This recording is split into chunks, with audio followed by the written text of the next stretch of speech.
tese do século veio, o Supremo julgou, acabou tributária, não tem mais o que a gente fazer. Mas, gente, isso é um ledo engano, assim, é um olhar muito restrito sobre todo o potencial que a gente tem como tributaristas. São 3 as habilidades que formam o tributarista do futuro: técnica tributária, inteligência de negócios com o uso de tecnologia e clientes. Aqui nesse podcast eu vou te mostrar onde deve estar o seu foco, pois quando você foca naquilo que você tem controle, os resultados vêm e duram a longo prazo. O fato é, o futuro já chegou. Ser um tributarista medíocre ou diamante? A escolha é sua. Então sejam todos muito bem-vindos, todas muito bem-vindas a mais um episódio desse podcast que eu sei que vocês amam, porque a gente sabe que vocês amam. Tributarista do futuro. E o nosso objetivo com esse podcast, qual que é? Vou contar para vocês. Aqui nós discutimos as estratégias na sua jornada, isso mesmo, de você que está ouvindo aqui a gente. A sua jornada lá do zero, a pedrinha bruta que a gente sempre fala, até uma autoridade como tributarista de inteligência de negócios valorizado para te ajudar a chegar aí nos seus primeiros 10 mil reais por mês de faturamento como tributarista do futuro, né? Primeiros. Eu sou Letícia Vitão. Eu sou Letícia Amaral. E hoje, olha, gente, episódio 48. Quem diria, rendeu esse podcast, hein, minha gente? Estamos beirando aí aos 50 episódios. E o tema, gente, como sempre, tá imperdível. Hoje, né, um pouquinho... Depois a gente vai falar sobre isso. Mas o tema do episódio hoje é: inteligência tributária é fundamental para a formação de preços, de produtos e serviços. E, galera, vocês não estão preparados para o nosso convidado especial de hoje. Não estão preparados. Hoje, meus queridos diamantes, é um episódio muito especial, é um dia muito especial, né? E vocês que estão aqui presentes já sabem o motivo, né?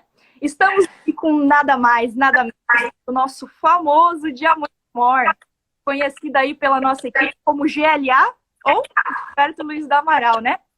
Boa tarde a todos, a todas, né? E demorei a estar aqui porque não fui convidado, tá? Então, sempre que eu sou convidado, na verdade, estava convidado para sexta-feira passada, mas nós tivemos, infelizmente, um infortúnio de uma pessoa conhecida, então não pude estar, mas estou aqui e sempre um prazer, né?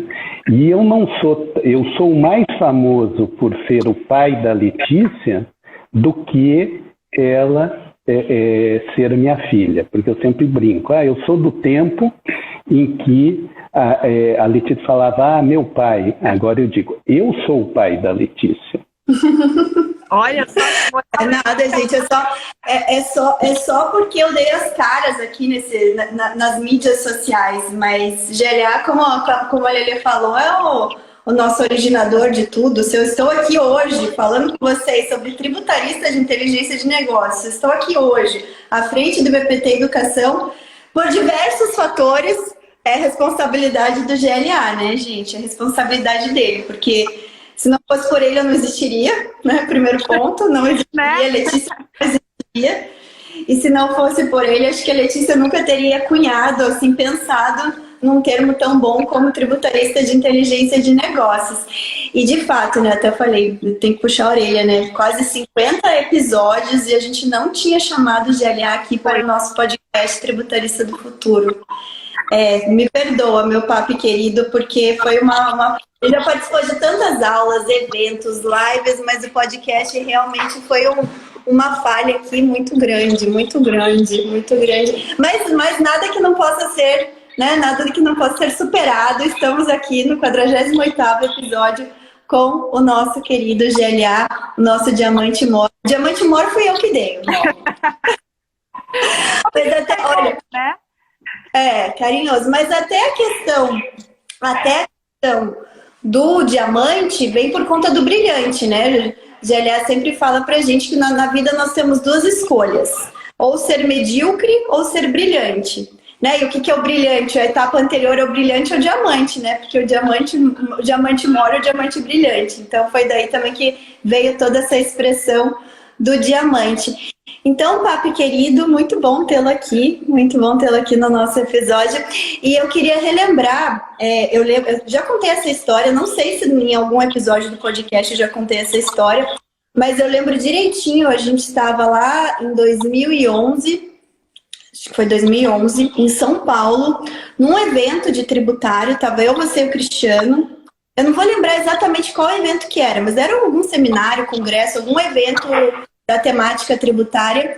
E uma hora a gente estava sentado num lobby e você chamou eu e o Cristiano. Para quem não sabe, o Cristiano também nunca veio no episódio do podcast. Olha, a ideia é de próximo conversa. Temos que chamar o Cristiano também. Para quem não sabe, o Cristiano é meu outro sócio. Dentro da Amaral e Asbeck Advogados somos em 3, né? Eu, GLA e o Cristiano. E para quem não sabe, também o IBPT, o Instituto Brasileiro de Planejamento e Tributação, surgiu pelo GLA, junto com o nosso querido João Eloy Olinick. Outro convidado aí, né? Outro que tá faltando, nossa, gente. Mas é porque a gente começou a fazer podcast com convidado mais recente, né, Lelê? A gente tem humildade, né? Agora a gente vai chamar... Antes não tinha convidado no podcast, então foi por isso. Agora que a gente começou, mas vamos trazer GLA, vamos trazer Cristiano, vamos trazer todos aqui no nosso podcast, com certeza. Mas a gente estava lá em São Paulo, daí a GLA chamou a gente para conversar e falou, olha só, 2011. Gente, a tecnologia, depois o GLA pode lembrar, não vou lembrar exatamente as palavras, mas eu lembro que ele falou que a tecnologia estava aflorando muito, que nosso mercado tributário estava sendo muito impactado pela tecnologia e que cada vez mais a gente ia precisar entender de tecnologia e levar nossos serviços, nossos produtos para alçar esse patamar tecnológico. E ele fez todo um discurso para falar que ele estava pensando em adquirir 2 empresas de tecnologia.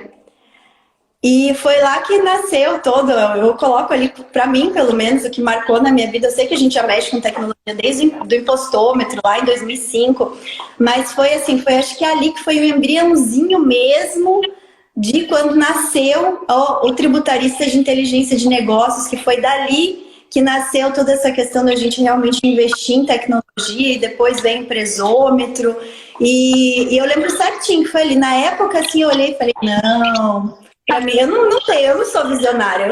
Ele fala, Letícia, pra convencer, a Letícia é meio chata, ela é meio cabecinha dura ali, porque eu sempre fui muito técnica, né, meio cabecinha dura.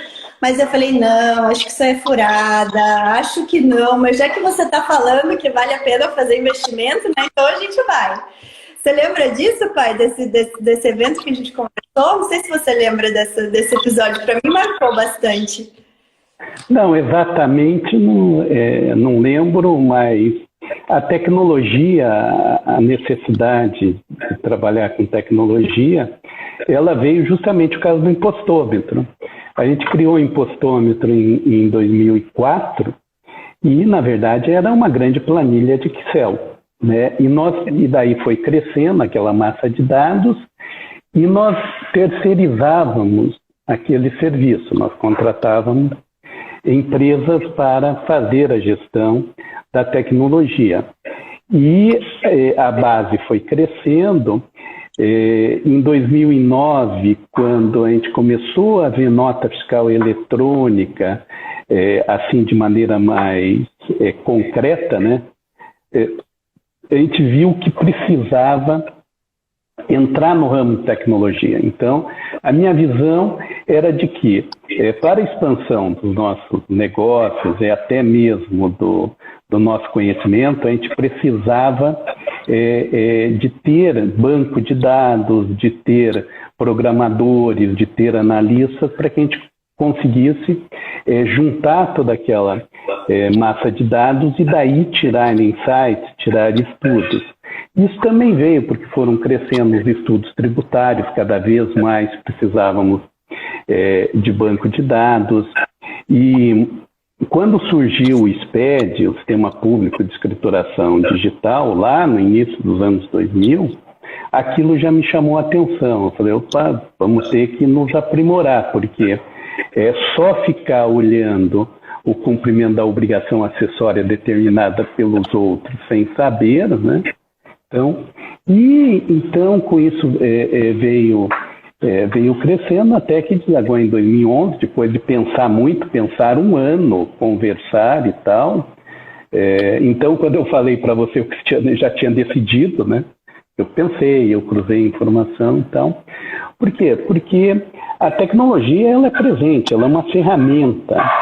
E alguns estudos que a gente faz, que depende muito de banco de dados, por exemplo, um que agora, dia 5 de outubro de 88, que a gente divulga, que é a quantidade de legislação em todos os campos, mas especialmente a quantidade de legislação tributária, a gente teve que passar a volumar, né? Trazer, não só consultar lá, mas trazer para o nosso banco de dados, para cruzar informações. E a própria jurisprudência também, ela foi requerendo cada vez mais que os profissionais tenham um banco de dados para guiar o seu serviço.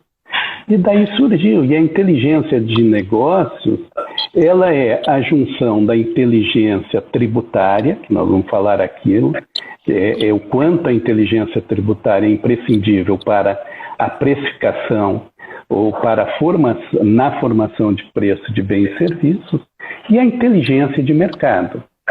Ou seja, quando a gente une a inteligência tributária com a inteligência de mercado, a gente tem a inteligência de negócios. E hoje o tema ele é bastante interessante e também é um momento, né? Esse momento em que a exclusão do ICMS da base de cálculo de PIS e COFINS dá um reflexo muito sensível nos preços. E daí?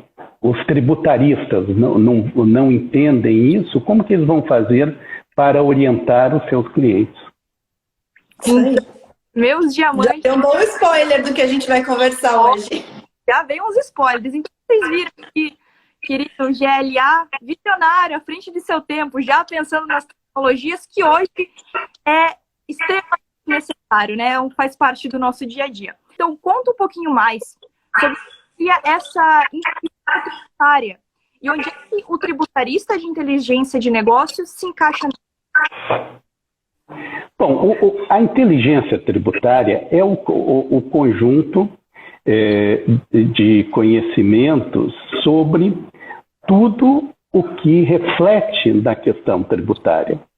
Então, é o entendimento da parte jurídica, é o entendimento, pelo menos um conhecimento prévio do que ocorre contabilmente e economicamente. Então, é a aplicação do direito no âmbito tributário. Então, o tributarista de inteligência de negócios, ele precisa não só entender da parte jurídica, mas ele precisa contextualizar, e essa é uma palavra que a Letícia me ouviu falar durante muitos anos, falar, Letícia, o importante é contextualizar, é olhar o todo, para daí, olhando o todo, a gente tirar as nossas conclusões. Em matéria tributária é a mesma coisa. Então, o tributarista de inteligência de negócios, ele precisa ter uma sensibilidade para outros temas, além do direito tributário, além da contabilidade tributária. Ele precisa olhar negócios, ele precisa olhar mercado, porque assim ele poderá instruir, assessorar os seus clientes para que aqueles clientes melhor realizem o quê? Negócios. Então, quem pode aconselhar a realizar bons negócios é justamente aquele que tem uma visão, que tem entendimento do que seja negócios. E daí eu vou dar um exemplo justamente sobre o tema de hoje para melhor facilitar e para nivelar todo mundo. Eu sempre falo o que diferencia o tributarista do tributarista de inteligência de negócios, né? O tributarista, ele está muito focado nisso que o Dr. Gilberto comentou, está muito focado em entender a técnica tributária, muito focado em, de repente, estudar muito a parte do direito tributário, da contabilidade tributária, só que isso não faz, na visão do cliente, um profissional estratégico. vai ser um profissional ali que, no máximo, tá, vamos pensar, cumprindo tabela, né? Fazendo uma empresa, construindo uma tese, enfim, fazendo o trabalho corriqueiro, vamos pensar aí, o que a gente está mais acostumado. E quando a gente traz a ideia do tributarista de inteligência de negócios como aquele profissional realmente estratégico que vai olhar o negócio do cliente, vai olhar como que aquele negócio do cliente pode se tornar ainda mais diferencial, um diferencial, pode ser mais competitivo no mercado, e ele faz isso por meio da análise, dessa contextualização que o Dr. Gilberto colocou, da análise da parte legal, da parte técnica, da parte contábil, mas dos dados, dos números, do volume dos negócios, dos clientes, que é para quem para aquele seu cliente vende, os fornecedores, e coloca tudo isso num contexto geral para aprimorar, incrementar e fazer com que aquele negócio cresça ainda mais de forma sustentável, ele se torna realmente um diferencial. Esse profissional ele vai ser diferente dos outros. E por isso que quando a gente fala de trazer a inteligência tributária, né, que são todo esse conjunto de conhecimentos que o profissional vai adquirindo ao longo da sua jornada e trazer isso para um contexto mais do negócio do cliente, do mercado em que o cliente se insere, ele realmente se torna um profissional diferente. Um profissional que vai agregar ainda mais valor e que no olhar do cliente vai ser mais valorizado por esse cliente. Por isso que a gente fala, né, que um profissional desse é raro no mercado, como o diamante é raro no mercado. Então ele acaba tendo mais valor por conta disso. Então é legal a gente falar disso, trazer essa temática e exemplificar, como o Dr. Gilberto vai trazer, porque para vocês fica um pouco mais palatável, né? Fica um pouco, vocês conseguem mensurar isso de fato na prática, como é importante todo esse trabalho que a gente vem fazendo de conscientizar e de ensiná-los, né? De formá-los como tributaristas de inteligência de negócios. Então vocês viram, né, pessoal, que aqui não é brincadeira, a gente não está formando somente tributaristas, né? Como é no começo do podcast gravado, tem ali, o diamante é uma escolha sua. Aqui nós formamos tributaristas valorizados, tributaristas diamantes, como a gente costuma falar, né? De inteligência de negócios. Agora vamos entrar um pouquinho na contextualização desse tema com as atualidades tributárias. Quem aí ouviu falar a tese do século, né? Conhecido esse assunto, né? É um assunto que está super atual, está todo mundo comentando. E agora queria falar com você, doutor Gilberto. Já que já foi comentado sobre a exclusão do ICMS, da base do PIS da COFINS, qual que é a relevância da tese do século em tudo isso que a gente está falando aqui hoje? Eu vou já começar dando um exemplo, para daí a gente entrar na exclusão do ICMS da base de cálculo PIS e COFINS. Todo mundo sabe o que é um automóvel, né? Todo mundo tem aí seu carro, anda de carro e tal. Então, vamos pensar, então a gente olha um carro aqui e aquele carro pronto, tá? Vamos voltar um pouco e vamos lá na origem desse automóvel. Então, veja, esse automóvel tem motor, tem porta, tem bancos, tem painel, tem luzes, tem faróis, tem retrovisores, tem uma série de partes, peças, partes e acessórios. Muito bem. Nesse automóvel como um todo, tem também uma parcela significativa de tributos. Ali, para fabricar esse automóvel, ali no preço final, a hora que vocês vão comprar um automóvel, saiba que vocês vão pagar uma parcela daquele automóvel de tributo. Então, ali nós vamos ter 12% de ICMS, nós vamos ter uns 14% de PIS e COFINS, nós vamos ter aí, em média, uns 5% de IPI, mas também nós vamos ter, ali naquele preço final, nós vamos ter contribuição previdenciária que foi paga em relação à folha de salários, nós vamos ter tributos que incidiram no transporte daquelas peças, partes e acessórios. Enfim, então o automóvel é uma soma de peças, partes acessórios e tributos. Então, esse tributo, agora veja que nós temos tributos cumulativos e tributos não cumulativos. Então, como é a hora que, e vou falar aqui bem de um cliente nosso, que é a Stellantis, né, que é a Fiat Chrysler, junto com a Peugeot Citroën, hoje uma das maiores montadoras de automóveis do mundo. Então, a hora que a gente está olhando um veículo da Fiat ou da Chrysler, da Peugeot, da Citroën, um Jeep, por exemplo, então nós estamos vendo ali que tem essas peças, partes e acessórios. Só que a Stellantis, a FCA, mais Peugeot e Citroën, são montadoras de automóveis. Elas não fabricam as peças, as partes, os acessórios. Elas compram de indústrias. Muito bem, quando essas indústrias fabricam esses componentes, elas também estão pagando tributos.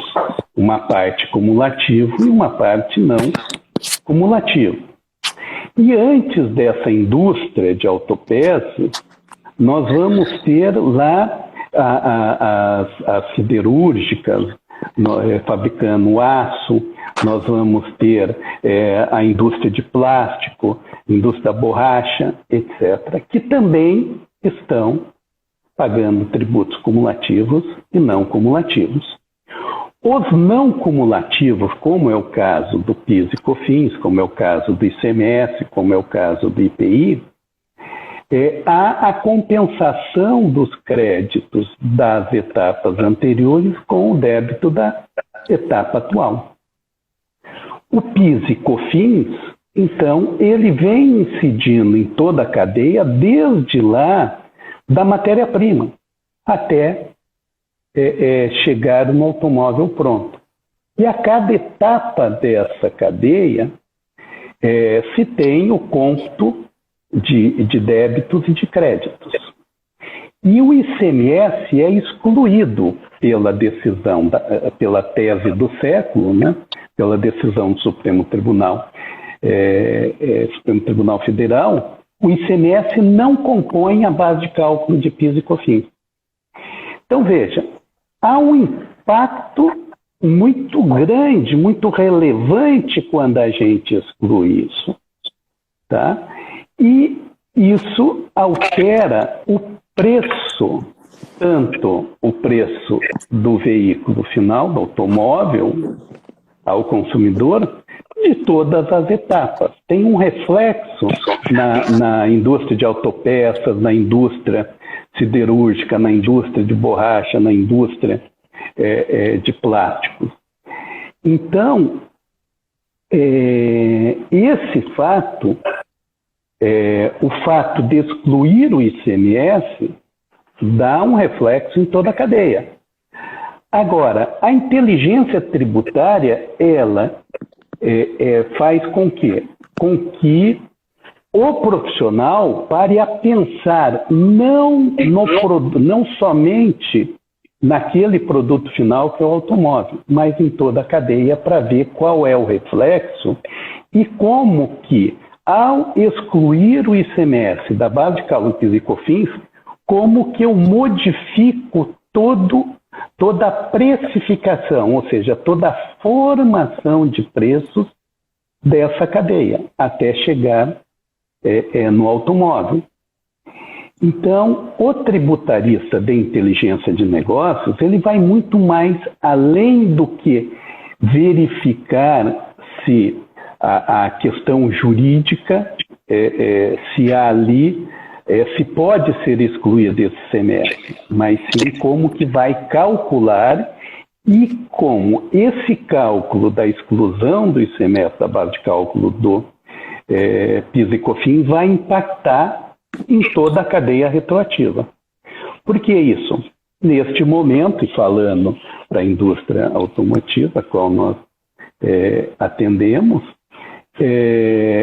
a própria montadora está querendo dos seus fornecedores a exclusão desse preço, desse valor que está sendo tirado de PIS e COFINS.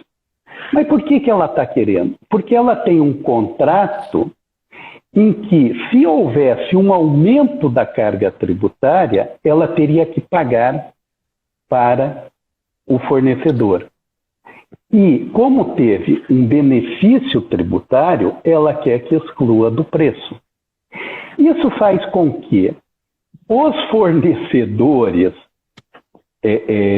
das montadoras, a indústria de autopeças, por exemplo, volte um pouquinho e fale: indústria siderúrgica, indústria da borracha, indústria do plástico, olha, aqui na ponta estão me falando para tirar esse benefício. Eu preciso tirar do teu também. E, então, quando você olha a decisão só no aspecto jurídico, você não vai ver a repercussão econômica que tem aquela decisão. E isso, muito bem. O que eu vou tirar? Qual que é o montante que eu vou tirar? Vai ser os 9,25, somatória da alíquota a incidência do ICMS sobre os 9,25, pegar 12% de ICMS sobre 9,25, ou não, é a diferença entre débito e crédito. Tem aí o parecer COSIT 10, né? É 10, né, Letícia? 10. Uhum. 10. E, então, veja, que o tributarista, agora ele já está diante de um fato concreto em que ele precisa entender economicamente. Apesar de que na segunda-feira a gente vai abordar isso de maneira mais específica, né? Mas então vejam que a inteligência de negócios, ela é imprescindível, ela é preponderante para a formação do preço de qualquer bem ou serviço colocado à disposição, mesmo serviço advocatício. Tá? Você tem uma incidência tributária, você paga, se você tiver no presumido, você tem uma forma de incidência de PIS e COFINS. Você tem o ISS, sim ou não, depende da natureza da tua empresa. Você tem uma repercussão, você contrata pessoas e daí você paga a contribuição previdenciária sobre a folha de salário. Então veja que para nós mesmos, prestadores de serviço, que é um cálculo não tão complexo, nós precisamos saber, porque quem não sabe qual o seu custo efetivo, não sabe se está vendendo com lucro ou prejuízo. Então, a inteligência tributária, ela é preponderante. E isso, lá em 2011, quando eu comecei a falar nisso, como as informações fiscais e tributárias eram importantes para a estratégia empresarial, ninguém entendia, porque eu falava para o empresário, mas um tributarista está querendo ensinar como é que eu faço? Eu falava para o contador, o que eu tenho que saber disso? Para o advogado, o que eu tenho que saber disso? Eu tenho que saber de lei, da jurisprudência e tal. O contador não, tem que saber calcular quanto que é o imposto a pagar e tal. E se não houver esse entendimento complexo, esse entendimento que é complexo, mas que ele precisa ter um conjunto, né, a empresa precifica de maneira errada o seu preço. Neste momento, se o fornecedor das montadoras tirar aquele benefício que ele vai ter do PIS da exclusão de ICMS da base de cálculo PIS e COFINS e não for buscar essa reposição, ele fica no prejuízo. Tá? Então, isso precisa se dar. E essa relação não é uma relação tão tranquila, né? Essa é uma relação contratual entre fornecedor, entre comprador e tal, que precisa se reunir. Eu mesmo tenho participado de várias reuniões para ajustar esse entendimento, lógico, olhando, dependendo lá de onde que nós estamos, nós tem que defender o nosso cliente, mas tem que saber fazer cálculo. Porque senão, o outro lado, eu uso uma expressão, eu acho que nem está no dicionário meu, engambelar, né? Não sei se está no dicionário. Eu falo assim, não, um engambela o outro, porque todo negócio é uma disputa, né? Negócio é um negócio muito instigante, tá? Porque todo negócio é um jogo, tá? Todo o negócio é um jogo em que as partes estão querendo vencer, certo? E quem não tem a melhor estratégia, quem não tem o conhecimento mais amplo, ele é um forte candidato a perder naquela relação. Então, para os nossos tributaristas, é importante ter essa visão. Entender de negócio, entender de cadeia, a cadeia de qualquer bem, de qualquer serviço, é imprescindível para que o tributarista ele consiga dar o melhor caminho para o seu cliente. Olhar todo o reflexo, né, na cadeia toda, seja na cadeia do cliente, que é indústria, que é comércio, que é atacado, que é serviço. Todo negócio tem uma cadeia, e essa cadeia ela é impactada por diversos tributos. Então, às vezes, ter isso que você falou da contextualização, do olhar, é uma visão holística, né, no negócio do cliente. E é muito engraçado a gente pensar que quando chegou a tese do século, exclusão do ICMS da base de cálculo do PIS e da COFINS, o pessoal, os tributaristas ficaram apavorados. O que eu vou fazer agora? O que eu vou fazer? Mas é aquele ditado que a gente sempre fala aqui no podcast, né? Eu acho que até foi Gilberto que trouxe esse ditado aí pela primeira vez. Alguns choram, outros vendem lenços, né? E eu quero vender os lenços. E vocês, pessoal? Vocês querem vender os lenços? Acho que vocês querem, né? Então, como o Dr. Gilberto, a Lei já comentaram aqui, isso abre uma janela, uma porta imensa de serviço para vocês oferecerem. Só que aí tem um grande porém, né? Acho que tanto o Dr. Gilberto quanto o Lelê aí, que está sempre em contato com o público, percebeu que mesmo que isso abra uma porta para bastante serviço para vocês estão tendo dúvidas. Como é que eu vou precificar isso? Como é que eu vou oferecer para o meu cliente? E Lelê, você pensou em alguma coisa aí para ajudar os nossos diamantes? A gente está sempre pensando, né, nos nossos diamantes e de como os nossos diamantes podem auxiliar os seus clientes também. Porque a gente sabe que as perguntas são diversas. E muitas vezes a gente, dentro da nossa caixinha, a gente só consegue pensar nas perguntas óbvias. E até ontem chegou no meu direct do Instagram uma pergunta assim: doutora, será que o tributário acabou depois da tese do século? Eu falei, gente, o tributário não acaba. E além a tese do século só abre muitas outras portas e outras oportunidades. Mas para vocês verem que, assim, tem pessoa que acha a tese do século veio, o Supremo julgou, acabou o tributário, não tem mais o que a gente fazer. Mas, gente, isso é um ledo engano, assim, é um olhar muito restrito sobre todo o potencial que a gente tem como tributaristas. Não sei se eu quero só pegar esse gancho. Ontem, com o cliente, veja, a reforma do imposto de renda, do IRPJ, tá? Está se instituindo uma tributação sobre lucros e dividendos, certo? Muito bem, tem aqueles que colocam a mão na cabeça, se desesperam, e agora vou pagar mais tributos e tal. E o tributarista de inteligência de negócio, na qual eu me incluo, e a Letícia também se inclui, pensa, opa, onde tem oportunidade aqui, ó?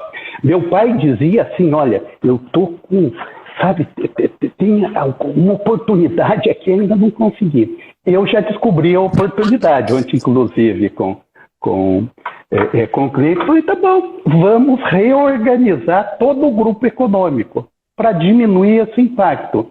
Só que como a gente vai fazer isso, nós vamos ter um custo, mas em contrapartida nós vamos economizar outros tributos, tá? Mas aí, veja aqui, se você pegar aquela esse projeto de lei que foi aprovado na Câmara, né? Eu não sei quantos artigos tem ali, referencia mais de 20 leis. São 82 páginas, são 82 páginas. Dificílimo de entender, porque um remete a outra lei, do artigo da outra lei, é super difícil. E ali, daí, e também aí vai a experiência, né? A experiência, ela se dá por quem já passou por tanto pacote tributário em final de ano, e o último que a gente tinha passado era aquele da 232, lá em 2004 para 2005, mas era natural ter pacote tributário sempre em dezembro, e que você corria então. Agora, o legislador brasileiro, e aí que vem para o tributarista de inteligência de negócios, a grande oportunidade.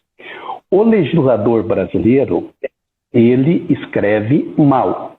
Ao escrever mal, ele deixa lacunas para que o planejador tributário vá buscar ali a oportunidade.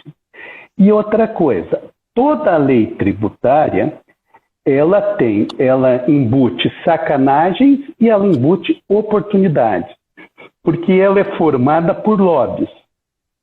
Então, você ver, analisar a lei com o sentido de identificar tanto as sacanagens que estão elevando a tributação, nesse caso da reforma do imposto de renda, está elevando via modificação na base de cálculo do IRPJ, na base de cálculo da contribuição social sobre o lucro, da ampliação de DDL, que é distribuição disfarçada de lucro, etc. Tem muita sacanagem ali, obrigando agora a empresa que quiser distribuir lucros terá que entregar a escrituração contábil digital. Então não vai ter mais alternativa do livro caixa para quem está no presumido, tá? Vai ter, pode fazer. Só que daí, ao invés da alíquota ser 15%, ela será 30%. Só isso. Só que isso não está na lei. Ela diz que o artigo tal da lei tal passa a vigorar assim, que para que se aplique a alíquota de 15%, é necessário que se tenha a escrituração contábil digital. Então, você há uma restrição para o próprio lucro arbitrado na lei, de maneira indireta. Então, você analisa. Mas isso, gente, isso é oportunidade. Você precisa... E se você entende de negócios, você vai orientar o teu cliente a fazer a melhor. E outra coisa, planejamento tributário. Conjunto de procedimentos legais para a racionalização da carga tributária. Tá? E você só faz bom planejamento tributário se você entende da parte jurídica, da parte contábil, mais da parte econômico-financeira. Essa primeira pergunta que eu achei bem interessante, do Carlos Alberto Cordeiro. A empresa vendedora, fornecedora, que está recuperando o PIS/COFINS sobre ICMS, deverá devolver aos seus clientes esse PIS/COFINS que foi cobrado no preço? Olha lá, pegando até o gancho do que a gente já tinha comentado antes, né? Vai depender do contrato. Se o contrato assim estabelecer, vai pagar. Normalmente, o contrato não estabelece o repasse retroativo. No caso da montadora, o que as montadoras querem é o dali para frente, tá? A partir do momento da utilização do benefício. Quanto ao passado, não. Agora, se eventualmente um contrato que não seria comum, não é comum se falar do passado, então, mas vai depender do contrato. E se não estiver em contrato, o meu cliente pode me exigir? Não, mas daí é negociação de preço, gente. Isso aí. Ó, ainda outra pergunta do Carlos. A partir de janeiro de 2022, mais do que nunca, fazer planejamento tributário será a sobrevivência da saúde financeira e econômica da empresa. É isso mesmo? Não é a partir de janeiro de 2022.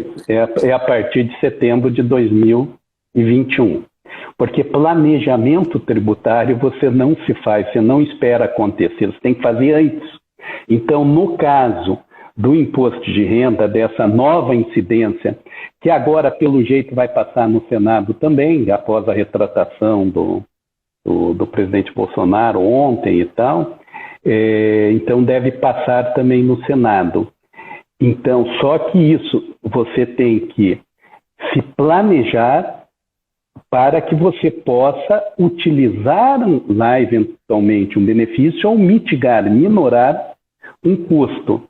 Então, o planejamento tributário começa agora, mesmo antes da aprovação da lei. Porque antes da aprovação da lei, não se pode falar que o negócio jurídico foi atentatório. A expectativa então, antes da lei promulgada, tudo que você fizer, não vai falar, você dividiu a empresa, você fez isso, você fez aquilo com... porque a lei não foi promulgada ainda. É por isso que a gente tem batido tanto na tecla aí de vocês agirem muito agora nesse segundo semestre, né? Tem muita oportunidade, então basta, né, vocês quererem aproveitar esse mar de oportunidades aí e agir o quanto antes. Mas vamos encerrar aqui. Vamos encerrar então, gente. Obrigado aí pela participação de todo mundo nesse episódio mais que especial, a gente pode dizer, né?